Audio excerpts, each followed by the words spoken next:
बिस्मिल्लाहिर्रहमानिर्रहीम। अस्सलामुअलैकुम स्टूडेंट्स हमारा लेक्चर नंबर 17 आज स्टार्ट हो रहा है और टॉपिक जो आज हमने पढ़ना है वो है आपका टॉर्क और मोमेंट ऑफ अ फोर्स।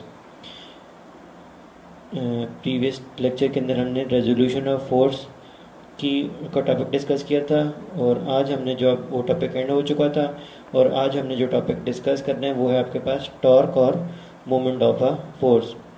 तो प्रीवियस लेक्चर में परहैप्स मैं आपको होमवर्क टास्क बताना भूल गया था।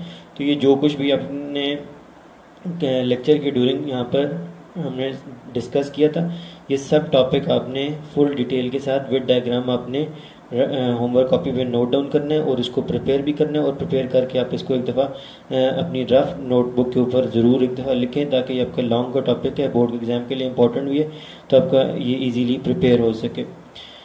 तो और अपना टॉपिक डिस्कस करने से पहले बल्कि क्योंकि आपको मैंने कुछ न्यूमेरिकल्स भी बोले थे तो उन न्यूमेरिकल्स में भी किसी स्टूडेंट को इशू आ रहा हो तो मैं उसके बारे में भी थोड़ी सी आपको एक्सप्लेनेशन दे देता हूँ कि वहाँ पर हमने क्या को कहा था कि एक अपने न्यूमेरिकल 4.2 करना था, 4.3 और 4.5 करना था। 4.2 में तो जस्ट आपको फोर्स दी हुई थी, थीटा दिया था, तो आपने एफ एक्स और एफ वाई फाइंड करना था। F x equal to F cos theta और F Y equal to F sine theta. Exactly इसके साथ की एग्जांपल आपको करवाई गई थी। और इसका अपोजिट है आपके पास कि आपको एफ एक्स और एफ वाई 4.3 में दिए हुए हैं और अब आपने एफ और थीटा फाइंड करने, मतलब मैग्नीट्यूड और डायरेक्शन। तो आप जो बाद में आपको टॉपिक बताया था determination of force from its perpendicular component, उसके अंदर जो आपने फार्मूला पढ़ा था F is equal to under root F x square plus F y square, उससे आप एफ निकालेंगे, एफ एक्स एफ वाई आपको दिए हुए, और theta is equal to tan inverse F y over F x से आप थीटा फाइंड करेंगे। और जो आपके पास 4.5 था इसमें तो बहुत ही सिंपल था कि आपको एफ एक्स दिया हुआ है, लिखा हुआ है the horizontal component of the force is 20 Newton, तो ये आपके पास एफ एक्स आपको दिया हुआ है और एंगल थीटा भी आपको दिया हुआ है। तो अब आपने एफ निकालना है, लेकिन अब आपको एफ निकालने के लिए ये नहीं सोचना कि जो है ना इसमें तो एफ का फार्मूला था अंडर रूट एफ एक्स के प्लस एफ वाई स्क्वायर, तो एफ वाई दिया ही नहीं तो मैं क्या करूँगा। आपने जस्ट वही F x is equal to F cos theta का फार्मूला यूज़ करना है। ये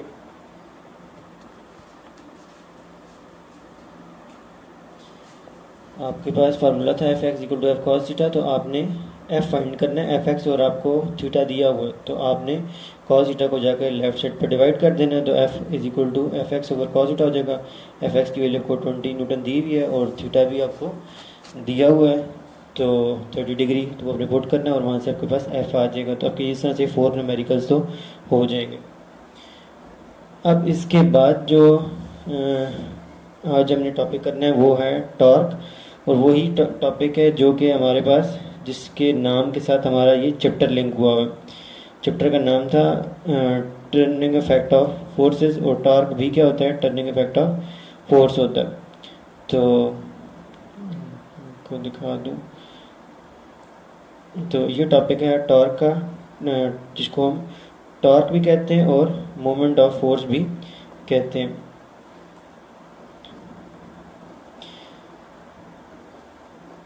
तो ये आपके पास है टॉपिक, चैप्टर का नाम टर्निंग इफेक्ट ऑफ फोर्सेस।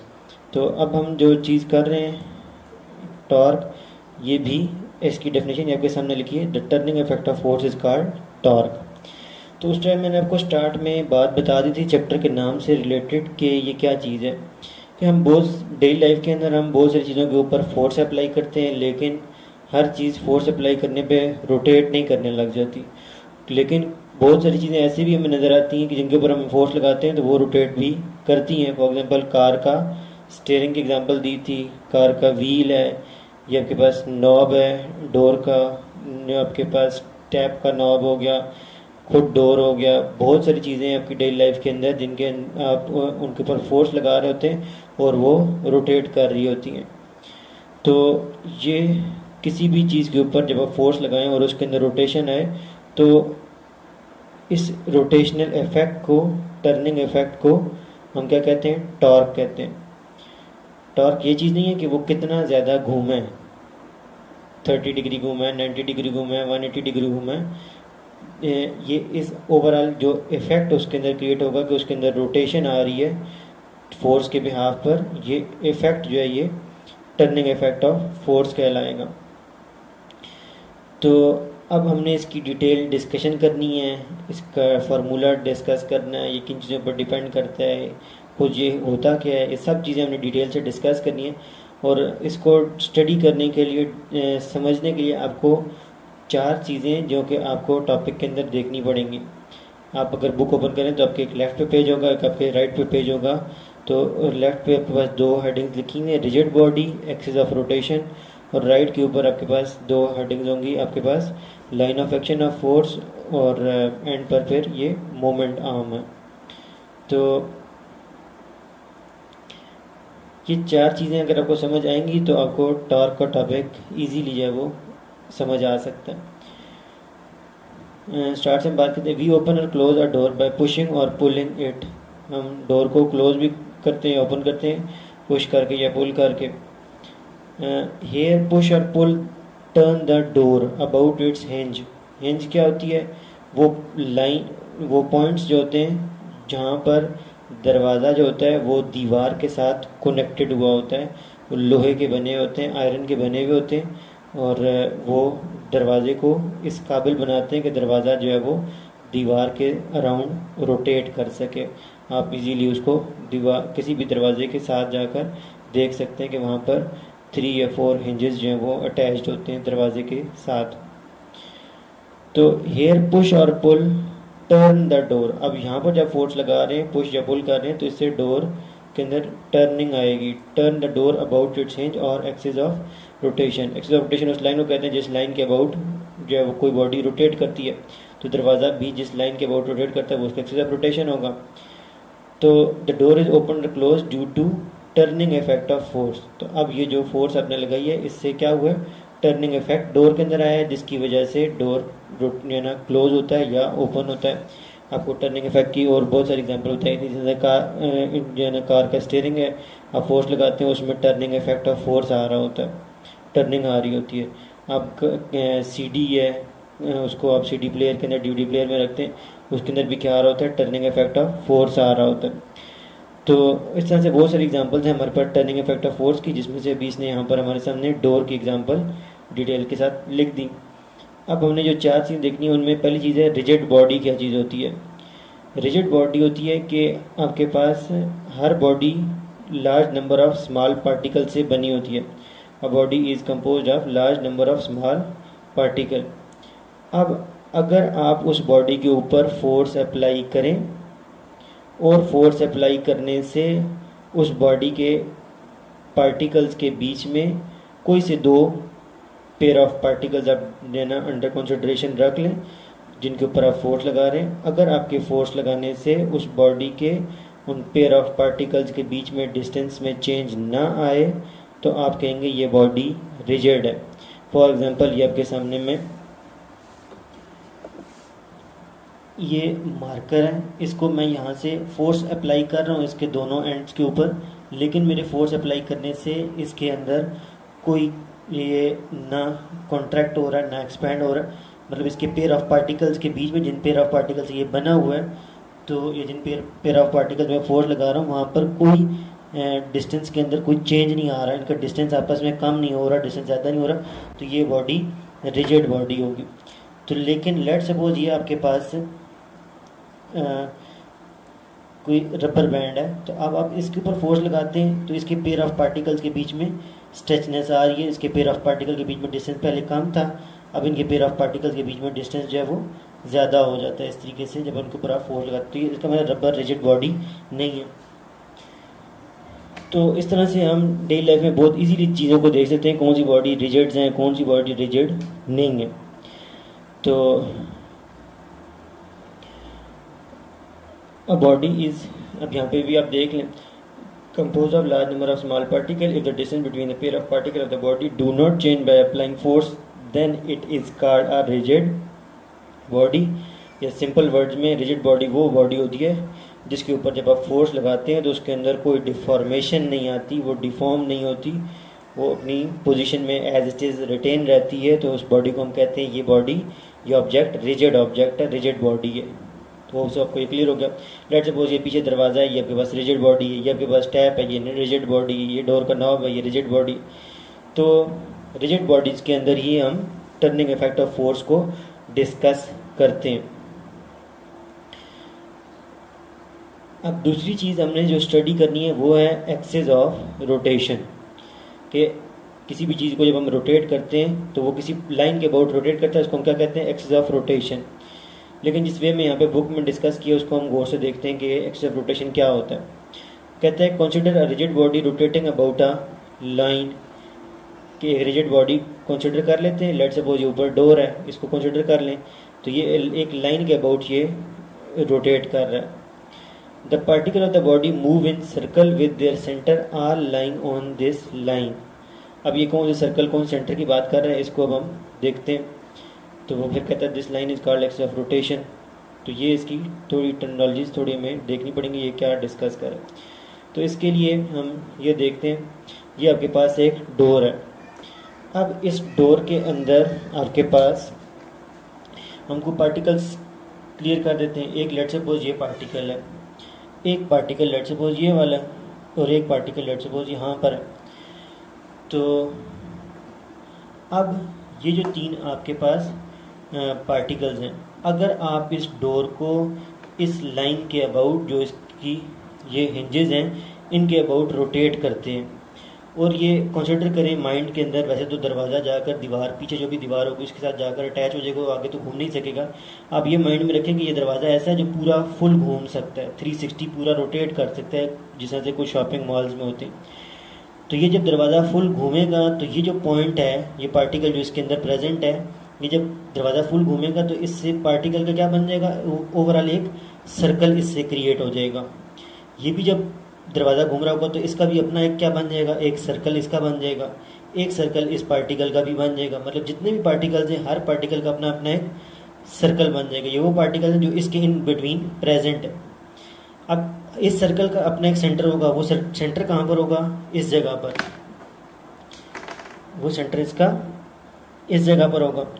इस पार्टिकल का जब सर्कल क्रिएट होगा, उस सर्कल का भी एक सेंटर होगा, वो यहाँ पर होगा। इस वाले का सेंटर यहाँ पर होगा। अब ये जो सेंटर्स आपके पास बनेंगे, इन सेंटर्स को जब आप कनेक्ट करेंगे तो आपके पास यहाँ पर एक लाइन बन जाएगी, और ये लाइन जो बनेगी ये कहलाएगी एक्सिस ऑफ रोटेशन। वो लाइन जो सेंटर्स को कनेक्ट कर देती है, कौन से सेंटर, जो पार्टिकल्स के घूमने से सर्कल बनते हैं और उनसे जो सेंटर्स बनते हैं, उन सेंटर को जो लाइन कनेक्ट करती है वो एक्सिस ऑफ रोटेशन कहलाती है।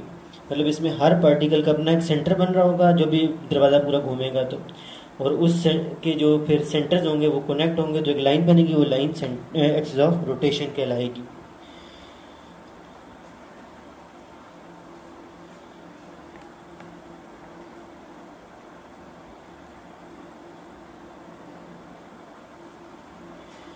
तो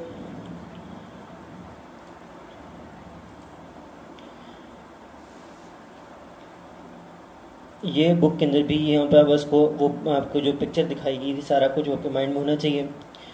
consider a body, rigid body rotating about a line.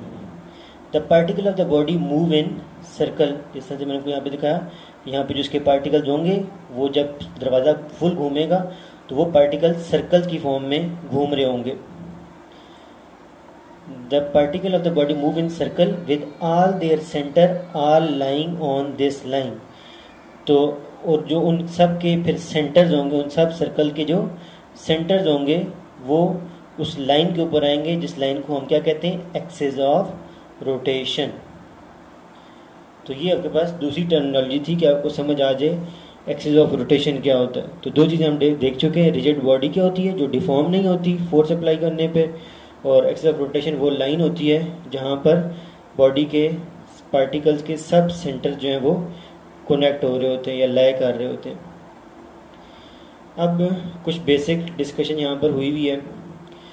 Force that produce turning effect are very common.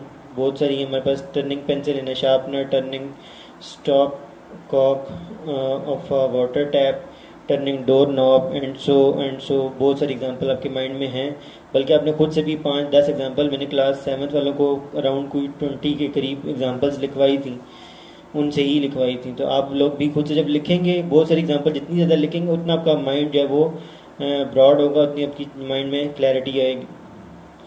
Name some more objects that work by the turning effect of forces. तो उसने खुद करिए कि आप खुद से ये काम करें जो आपको आपके टीचर भी करवाना चाह रहे हैं, मेहरबानी होगी।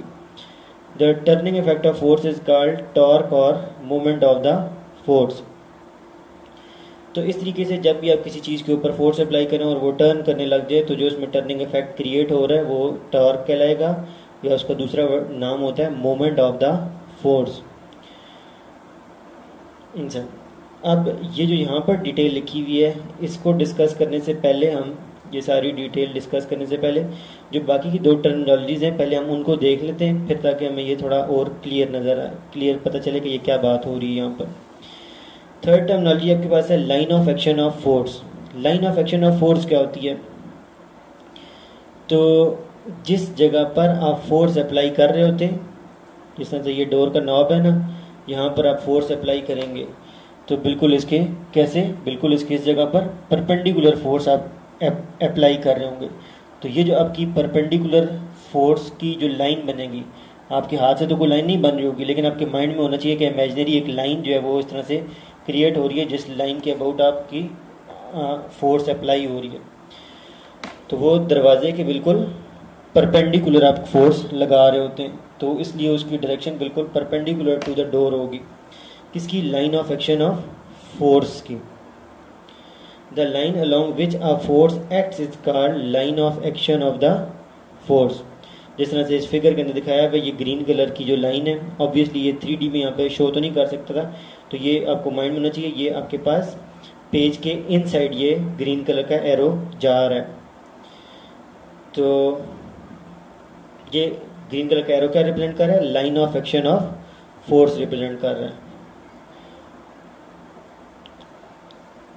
तो एक चीज़ हमने देखी रिजिड बॉडी क्या होती है, दूसरी चीज़ हमने देखी एक्सिस ऑफ रोटेशन क्या होता है। एक्सिस ऑफ रोटेशन ये लाइन होती है जिसके अबाउट बॉडी रोटेट करती है। तीसरी चीज़ हमने देखी line of action of force क्या होती है, वो लाइन जिस लाइन के अलोंग जो है वो फोर्स एक्ट कर रही होती है। और अब आखिरी चीज़ हमने देखनी है मोमेंट आर्म क्या होता है। मोमेंट आर्म होता है एक्सिस ऑफ रोटेशन से लेकर उस पॉइंट तक का डिस्टेंस जहाँ पर आप फोर्स अप्लाई कर रहे हैं। फॉर एग्जांपल इस तरह से आपके पास ये डोर है, तो डोर के इस जगह से जो हिंजेस हैं इसके एक्सिस ऑफ रोटेशन है, यहाँ से लेकर जिस पॉइंट के अबाउट उसने रोटेट करना है वहाँ से लेकर उस जगह तक का डिस्टेंस जहाँ पर आप फोर्स अप्लाई कर रहे हैं। अगर आप हैंडल पे फोर्स अप्लाई कर रहे हैं तो हैंडल से लेकर यहाँ तक डिस्टेंस आपका मोमेंट आर्म होगा। अगर आप हैंडल पर नहीं फोर्स अप्लाई कर रहे हैं, इधर इन बिटवीन किसी जगह पे फोर्स अप्लाई कर रहे हैं, तो आपका जहाँ पे भी आप फोर्स अप्लाई करें वहाँ से लेकर ना एक्सिस ऑफ रोटेशन तक का डिस्टेंस आपका मोमेंट आर्म होगा। द परपेंडिकुलर डिस्टेंस, अब ये इसको परपेंडिकुलर क्यों कहते हैं?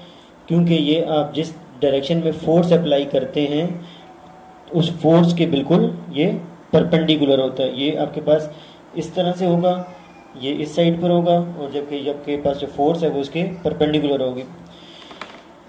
तो the perpendicular distance between the axis of rotation से लेकर and the line of action of force. Line of action of force जिस जगह पर आप फोर्स अप्लाई करें उसके दरमियान में जितना डिस्टेंस आ रहा है वो मोमेंट आर्म कहलाता है।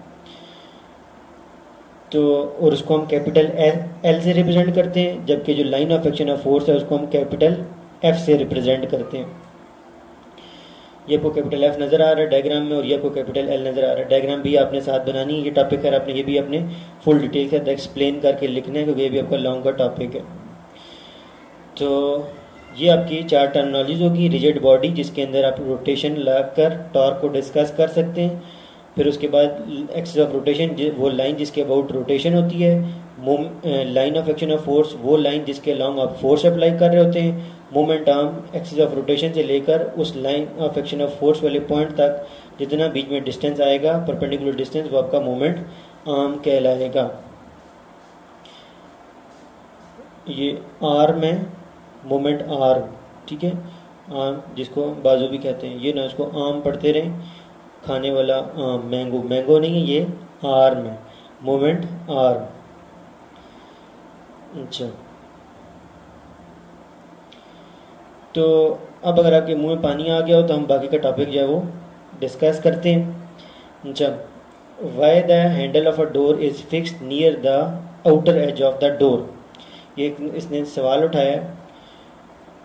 अच्छा, कहता है कि आप जो दरवाज़ा होता है उसके आउटर एज मतलब बाहर की तरफ जो है वो हैंडल क्यों लगाते हैं, नॉब उसके बाहर की तरफ क्यों लगाते हैं, उसके एक्सिस ऑफ रोटेशन के करीब करीब क्यों नहीं लगाते, यहाँ इधर एक्सिस ऑफ रोटेशन के पास क्यों नहीं लगाते, दूर क्यों उससे लगाते हैं, क्योंकि अगर पास लगाएंगे तो उसका मोमेंट आर्म कम हो जाएगा, उसके एल की वैल्यू कम होगी, बताया ना मोमेंट आर्म को एल से डिपेंड करते हैं, और अगर दूर लगाएंगे तो उसके मोमेंट आर्म मतलब एल की वैल्यू, एल का जो डिस्टेंस एल है वो डिस्टेंस एल काफ़ी ज़्यादा हो जाएगा।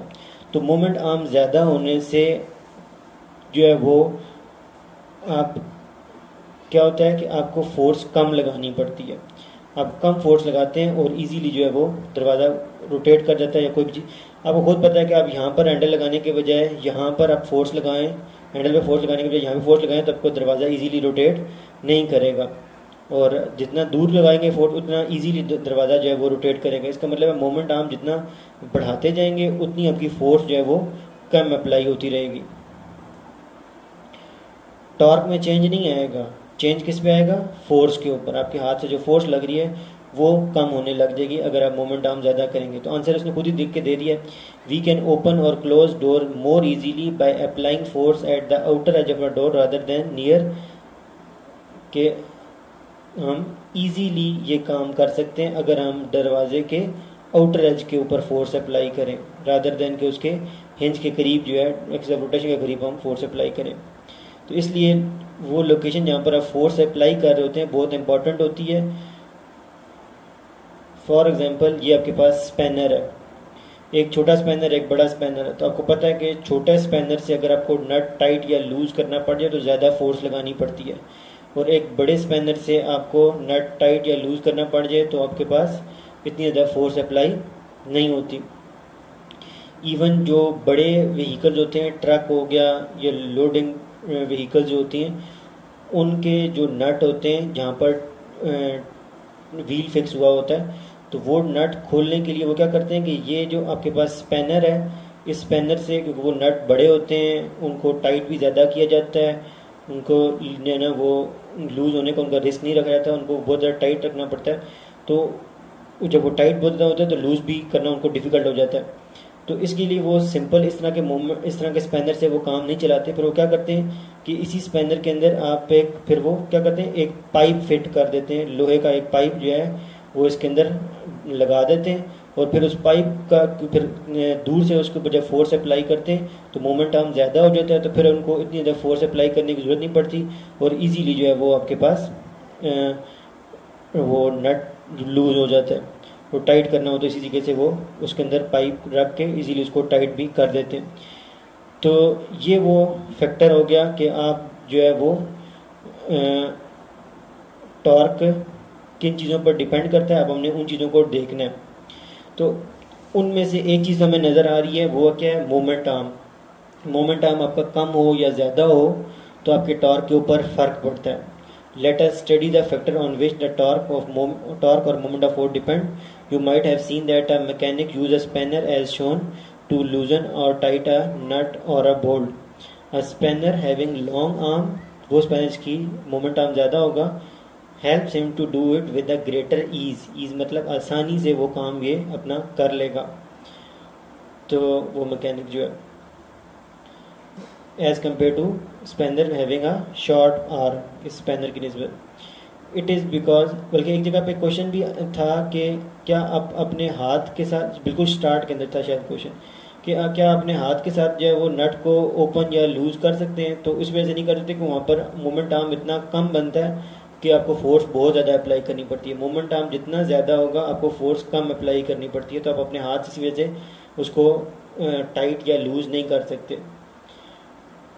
तो it is because turning effect of force is different in the two cases, ये जो दो ऊपर केसेस डिस्कस हो रहे हैं, Moment arm produced by a force using a spanner of longer arm is greater than torque produced by the same force but using a spanner of shorter arm. कि अगर आप दोनों के ऊपर फोर्स सेम अप्लाई कर रहे हैं तो दोनों में से जिसका मोमेंट आर्म कम है उसमें रोटेशन इफेक्ट कम आएगा, उसमें कम रोटेशन क्रिएट होगी, और जिसके अंदर और उतनी फोर्स आप एक ऐसे स्पैनर से अप्लाई कर रहे हैं जिसके अंदर जो आपके जिसकी मोमेंट आर्म ज़्यादा है और फोर्स उसकी सेम है, तो अब इसके अंदर आपके पास रोटेशनल इफेक्ट ज़्यादा हो जाएगा। तो इसका मतलब है कि आप अगर मोमेंट आर्म इंक्रीज़ करते हैं तो रोटेशनल इफेक्ट भी ज़्यादा हो जाता है। इसी वजह से उसको नट बोल्ट को टाइट करना आसान हो जाता है और उसको लूज़ करना आसान होता है क्योंकि टर्निंग इफेक्ट इंक्रीज़ कर रहा होता है अगर आप फोर्सेस को सेम रखें और मोमेंट आर्म को चेंज करें। अब हम इसके ऑपोजिट एक बात करते हैं, वो क्या कि लेट सपोज आपके पास एक ही ये स्पैनर है, ये एक ही स्पैनर है, ये बड़ा वाला, दूसरे को आप माइंड में ना रखें। तो अब एक ही स्पैनर से आप नट को टाइट और लूज़ कर रहे हैं, लेकिन एक दफ़ा फोर्स ज़्यादा लगा रहे हैं और एक दफ़ा फोर्स कम लगा रहे हैं। तो आपको पता है कि जब आप फोर्स कम लगाएंगे तो उसमें रोटेशन भी कम आएगी, और जब आप फोर्स ज़्यादा लगाएंगे तो उसमें रोटेशनल इफेक्ट ज़्यादा आएगा। जिस तरह से आपके पास ये डोर है तो आप डोर पर हल्की सी फोर्स लगाएं तो वो कम घूमेगा, कम ओपन होगा। आप ज़्यादा फोर्स लगा दें तो ज़्यादा घूमेगा, ज़्यादा ओपन हो जाएगा।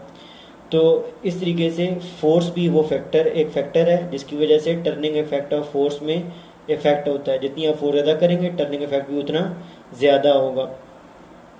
और दूसरी चीज़ हमने देखी वो क्या है, मोमेंट आर्म के मोमेंट आर्म अगर आप ज़्यादा करते हैं तो टर्निंग इफेक्ट ज़्यादा होगा, रोटेशनल इफेक्ट ज़्यादा आपको महसूस होगा, और अगर आप मोमेंट आर्म कम रखते हैं तो रोटेशनल इफेक्ट आपको कम महसूस होगा। तो अब हम इसको डिटेल के साथ यहाँ पर एंड पैराग्राफ के अंदर इसको फाइनलाइज करते हैं और इसके फार्मूला को भी देख लेते हैं कि टॉर्क किन चीज़ों पर डिपेंड करता है और कैसे डिपेंड करता है। वो ऊपर जो हमने 4 चीज़ें ऑलरेडी डिस्कस की थी, rigid body, axis of rotation, line of action of force और मोमेंट आर्म, वो 4 की 4 चीज़ें आपके माइंड में होनी चाहिए, और ये स्पैनर वाली बात भी आपके माइंड में होनी चाहिए ताकि ये एंड पैराग्राफ आपको अच्छे तरीके से समझ आ सके, और ये फार्मूला भी। द टॉर्क और moment of force depend upon the force F end moment arm L of the force. यहाँ पर इसने बात क्लियर कर दी कि जो टॉर्क होता है या मोमेंट ऑफ फोर्स होता है वो 2 चीज़ों पर डिपेंड करता है। एक आपने रोटेशनल बॉडी के ऊपर फोर्स कितनी लगाई है, और दूसरा मोमेंट आर्म उसका कितना ज़्यादा था। दोनों चीज़ों में से एक भी चीज़ ज़्यादा होती जाएगी तो moment of the force increase करेगा। अगर आप फोर्स को इंक्रीज़ करेंगे ज़्यादा रोटेशनल इफेक्ट आपको नज़र आएगा। तो इसी के से अगर आप मोमेंट आर्म इंक्रीज़ करेंगे तब भी आपको मोमेंट ऑफ फोर्स ज़्यादा होता हुआ दिखाई देगा, या आपको हाथ से फील होगा कि अब इसके अंदर रोटेशनल इफेक्ट ज़्यादा क्रिएट हो रहा है। दस the moment of force of torque is determined by the, और दोनों के साथ क्योंकि डायरेक्टली प्रोपोर्शनल बात है, मोमेंट आर्म ज़्यादा करें तब भी और फोर्स ज़्यादा करें तब भी टॉर्क ज़्यादा इंक्रीज़ हो रहा था, और अगर एल इंक्रीज़ ज़्यादा कर रहे हैं तो तब भी आपके पास टॉर्क ज़्यादा इंक्रीज़ होता जाएगा। तो इसका मतलब है दोनों फिर न्यूमिनेटर में ही होने चाहिए, एफ और एल, और ये टॉर्क का सिंबल होता है, ये टी की तरह होता है, लेकिन आपने जब ये एंड होता है उसका नीचे वाला, उसको आपने टिल्ट कर देना होता है। तो जिस तरह से कह सकते हैं कि उल्टा जेज होता है। तो ये आपके पास सिंबल होता है, ग्रीक लेटर इसको टॉ पढ़ते हैं। तो tau is equal to F multiply by L, इसका फार्मूला होगा। एफ फोर्स है और एल इसकी मोमेंट आर्म है। तो ये उसका फार्मूला जिसमें नज़र आ रहा है कि एफ आपके पास ज़्यादा करें या एल ज़्यादा करें तो टॉर्क ज़्यादा होगा। अब यहाँ पर जो पीछे क्वेश्चन था ना, इसके अंदर यहाँ पर जिसने कोई क्वेश्चन रहा कि आप डोर के आउटर एज के ऊपर नॉब क्यों लगाते हैं, हैंडल क्यों लगाते हैं, तो उसका आंसर आपको क्योंकि एग्जाम में क्वेश्चन आता है इस तरह का, तो आपने आंसर अपना मैथमेटिकल फार्मूला से देना होता है। तो उसका तरीका ये है कि आप ये इस तरीके से नहीं आंसर लिखेंगे कि टॉर्क का फार्मूला एफ इंटू एल है, तो एल इंक्रीज़ कर रहे हैं तो टॉर्क इंक्रीज़ कर रहा है। तो वो तो अपनी जगह पर अगर एल इंक्रीज़ कर रहे हैं टॉर्क इंक्रीज़ होता है, लेकिन आपका आंसर एक और वे में लिखा जाएगा। वो इस तरह से कि आपने फार्मूला लिखना है torque equal to F into L, और फिर उसके बाद एल को जाकर डिवाइड कर देना है टॉर्क के नीचे, तो F is equal to torque divide by L हो जाएगा। फिर उस फार्मूले से आपको नज़र आ रहा होगा कि एल और एफ आपस में इन्वर्सली रिलेटेड होंगे, क्योंकि एल डिनोमिनेटर में आ रहा होगा। तो फिर आप मेंशन करेंगे कि एल इंक्रीज़ होने से आपके पास फोर्स कम होगी। जब फोर्स कम आपको अप्लाई करनी पड़ेगी तो इस वजह से आपके पास डोर को मूव करना आउटर एज के ऊपर आसान होगा, इसलिए आप हैंडल को भी आउटर एज के ऊपर जो है वो डोर के अटैच करते हैं। तो ये उसका आंसर था जो आपने फार्मूला के थ्रू उसको मेंशन करना है। बाकी है इसकी यूनिट क्या होगी, टार्क की फार्मूला एफ इंटू एल है, तो यूनिट इसकी बन जाएगी न्यूटन इंटू मीटर। तो अब 1 न्यूटन मीटर का टॉर्क कब होता है, ये अलग से भी बात आ सकती है। 1 न्यूटन मीटर का टॉर्क कितना होता है, जब आपके पास फोर्स 1 न्यूटन अप्लाई हो और मोमेंट आर्म आपने 1 मीटर का रखा हो, तो जो टॉर्क उस बॉडी में क्रिएट होगा वो 1 न्यूटन मीटर होगा। तो टॉर्क यूनिट न्यूटन मीटर होती है। फिर उसके बाद ये एग्जांपल है, इसको अपने खुद से कर लेने हैं। एफ और एल की वैल्यूज़ दी हुई हैं, एल की वैल्यू को मीटर में कन्वर्ट करनी होती है जब भी सेंटीमीटर में दी हो, तो यहाँ से आप टॉर्क निकाल लेंगे। फिर इसके अलावा एक न्यूमेरिकल भी है, ये मिनी एक्सरसाइज भी है, इसको आपने करना है। इसमें आपको एक एफ दिया हुआ है, एक एल दिया हुआ है। फिर उसके बाद 2 क्वेश्चन है, एक में आपको एफ दिया हुआ है, एल फाइंड करना है, और एक में एल दिया हुआ है और एफ फाइंड करना है। तो इसमें जो पहले एफ और एल दिया है इसको आप F1 और L1 कहेंगे। जो बाद में ये आपको फोर्स दी हुई है इसको आप F2 कहेंगे और L2 आपने फाइंड करेंगे। इसमें वो कहता है कि एक स्पैनर से आपने नट को लूज़ करना था, ये फोर्स थी, और ये उसकी 10 सेंटीमीटर उसका मोमेंट आर्म था। बाद में आपने स्पैनर चेंज कर दिया लेकिन नट वही था, उसी नट को आपने लूज़ करना था, मतलब टॉर्क दोनों में सेम होगा। तो लेकिन अब फोर्स चेंज कर दिया आपने और स्पैनर भी आपको दूसरा यूज़ करना है। तो अब नए स्पैनर के साथ कितनी उसकी लेंथ होनी चाहिए, तो L2 आपने फाइंड करना है। अगर आपको इसमें डिफ़िकल्टी हो तो आप पिछले चैप्टर के अंदर एग्जांपल 3.2 थी, उसके अपने इसी तरह के एक मैथडोलॉजी से आपने उसको किया था सॉल्व। तो आपने इसको F1 L1 कहना है, इसको अपने F2 कहना है और L2 आपने फाइंड करना है। और ये आपका टॉर्क दोनों के सेम है, तो इसलिए फार्मूला बन जाएगा F1 L1 is equal to F2 L2। वहाँ से आप L2 निकालेंगे। और फिर इस केस के अंदर भी अगेन आप इसमें L2 आपको दिया हुआ है, F2 अपने निकालना है, तो उसी मेन इन्फॉर्मेशन के साथ आप उसको कनेक्ट करेंगे। F1 L1 is equal to F2 L2, तो वहाँ से आपके पास F2 निकल आएगा। थोड़ी सी एफर्ट करेंगे तो हो जाएगा। फिर उसके बाद आपके एक्सरसाइज के अंदर भी एक क्वेश्चन है 4. वो जो बीच में हमने स्किप किया हुआ था क्वेश्चन, तो उसको आपने कर लेना। मैं दिखा देता हूँ आपको। आपका क्वेश्चन नंबर है 4.4, तो ये आपने इसके साथ अटैच कर लेना, तो आपके टॉर्क का टॉपिक जो है वो कंप्लीट हो जाएगा। तो इसके बाद हम फिर नेक्स्ट टॉपिक जो है वो नेक्स्ट लेक्चर में स्टार्ट करेंगे। अभी के लिए अल्लाह हाफिज़ वस्सलाम।